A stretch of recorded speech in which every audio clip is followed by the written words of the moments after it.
শ্রী গুরু জয়, শ্রী গুরু জয়, শ্রী গুরু জয়। আধ্যাত্মিক স্তরে যারা কিছুটা অগ্রসর হয়েছেন বা চর্চা শুরু করে দিয়েছেন বা অনেক দিন যা করছেন, তাদের কাছে জীবাত্মা ও পরমাত্মা খুবই কমন কিছু শব্দ। এই শব্দ দ্বারা অনেকেই এই জীবাত্মা পরমাত্মা কি এই নিয়ে নানা মত পোষণ করেছেন। আজকের এই আলোচ্য ভিডিওতে আমরা জানব এই জীবাত্মা পরমাত্মা কি।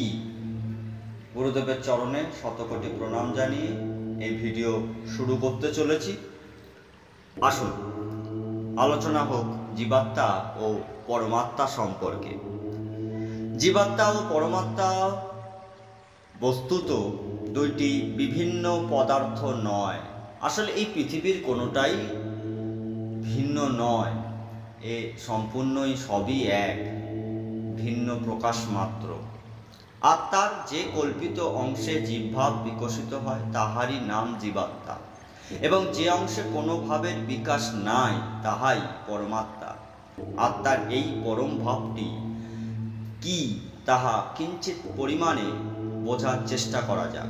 যেভাবে আত্মা মাত্র সৎ চিৎ ও আনন্দরূপে প্রতিভাত হয়, অথবা যেখানে অসৎ অচিত ও নিরানন্দ বলে কোনো কিছুর উপলব্ধি হয় না, তাহাই পরম ভাব। তাকে ভাষার মধ্যে এনে ফেলিয়েছি বলে ভাব, অবস্থা, স্বরূপ প্রভৃতি শব্দ তাতে প্রয়োগ করেছি। বুঝতে হবে এ সকল শব্দ তাতে প্রযোজ্য নয়, কারণ ভাব, অবস্থা, স্বরূপ প্রভৃতি পরিচ্ছিন্ন পদার্থেরই হয়ে থাকে। মোটামুটি মনে করে নেওয়া যেতে পারে, আমার এমন একটি অবস্থা আছে যেখানে অসৎ বলে কিছু খুঁজে পাওয়া যায় না, অচিত কিংবা জড় বলে কিছু নাই, এবং নিরানন্দের লেশমাত্র সেখানে অনুভব করা যায় না। কোনো রূপ পরিচ্ছন্নতা নাই, রূপ রসাদি বিষয় নাই।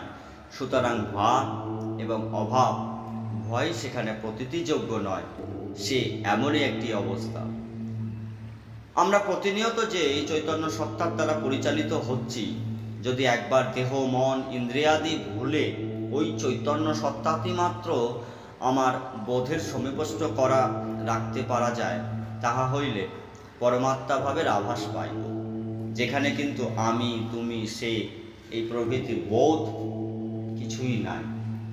তাহাকে বিজ্ঞান কিংবা দ্রষ্টাও বলা যায় না, কারণ সে অবস্থায় জ্ঞেয় বা দৃশ্যের সম্পূর্ণ অভাব থাকে।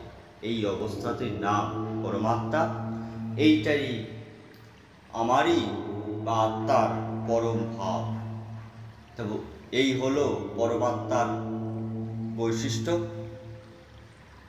জীবাত্মার কি, পরমাত্মা কি, আমরা তা বুঝতে পারলাম। শ্রী গুরু জয়, শ্রী গুরু জয়, শ্রী গুরু জয়।